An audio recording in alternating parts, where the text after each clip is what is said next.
Hello అండి. Welcome back to my channel Keerthi Kaburlu. మీ అందరికీ కూడా బిలేటెడ్ శ్రీరామనవమి శుభాకాంక్షలు. ఈ రోజటి మన మినీ వ్లాగ్‌లో మా కమ్యూనిటీలో వైభవంగా జరిగిన సీతారామ కళ్యాణ వేడుకని చూసేద్దాం. మరి పండగనగానే మన ఆడవాళ్ళకి ముందుగా గుర్తొచ్చేది మన అవుట్‌ఫిట్. అందులోనూ మనం అటెండ్ అవ్వబోయేది సీతారాముల పెళ్లి వేడుక. నేనైతే నా అవుట్‌ఫిట్‌ని ఇలా yellow and pink Kuppadam sari with simple embroidery ఉన్న ఈ blouse paired with some matching jewellery and bangles అయితే ప్లాన్ చేసుకున్నాను. ఈరోజు మార్నింగ్ లేవగానే చకచకా పనులన్నీ ఫినిష్ చేసుకొని మా పాపని రెడీ చేసి నేనైతే రెడీ అయిపోయా. కానీ కరెక్ట్‌గా మేము బయలుదేరే టైంకి మా పాప డ్రెస్ చేంజ్ చేయమని కూర్చుంది. ఇంక సరే బయట కూడా కాస్త ఎండగా ఉందని తను కంఫర్ట్‌గా ఫీల్ అయ్యే డ్రెస్‌నైతే వేసేసాను. ఇంక బయలుదేరి ఈవెంట్‌కైతే అటెండ్ అయ్యాను. ఇక్కడ ముందు రోజే పసుపు కొట్టే ఈవెంట్‌నైతే చేశారండి. దాని క్లిప్‌ని ఇక్కడ యాడ్ చేశాను. సో, ఇలా సీతారాముల విగ్రహాలకి పూజ చేసి చక్కగా అలంకరించి మేళతాళాలతో మండపానికి తీసుకొనొచ్చారు. ముహూర్తానికి వేద మంత్రాలతో కళ్యాణమైతే చక్కగా జరిగిందండి.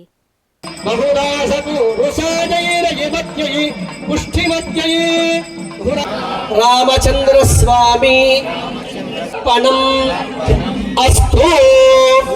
పూజ అంతా అయిపోయాకైతే దర్శనం చేసుకోవడానికి వెళ్ళాము. ఇక్కడ మండపం అంతా కూడా చక్కగా yellow, white, green and red combination ఫ్లవర్స్తోని డెకరేషన్ చేశారు. ఇలా దేవుడి దర్శనానికి వెళ్ళినప్పుడు మనసంతా కూడా చాలా ప్రశాంతంగా అనిపిస్తుంది. పువ్వులు మరియు అలంకారాలతో ఎంత అందంగా ఉన్నారో కదా సీతారాములు. అలాగే చూస్తూ ఉండిపోవాలనిపిస్తుంది. దర్శనం చేసుకున్నాక అన్నప్రసాదానికైతే వెళ్ళిపోయాము. నియర్లీ ఒక 3000 మెంబర్స్ అయితే అటెండ్ అయ్యారండి ఇవాళ ఈవెంట్కి. అందరికీ సరిపడా ప్రిపరేషన్ చేశారు. ఈవినింగ్ అరౌండ్ 5:30, 6 o'clockకి కొన్ని కల్చరల్ ప్రోగ్రామ్స్ అయితే ప్లాన్ చేశారు. అందులో భాగంగా రాముని వనవాసము మరియు రావణుని పతనము స్కిట్ని అయితే పర్ఫామ్ చేశారు. అలాగే కొన్ని సింగింగ్ పర్ఫార్మెన్సెస్ కూడా. అవన్నీ అయిపోయాక మన సీతారాముల్ని పల్లకీ సేవలో చక్కగా ఊరేగించారు.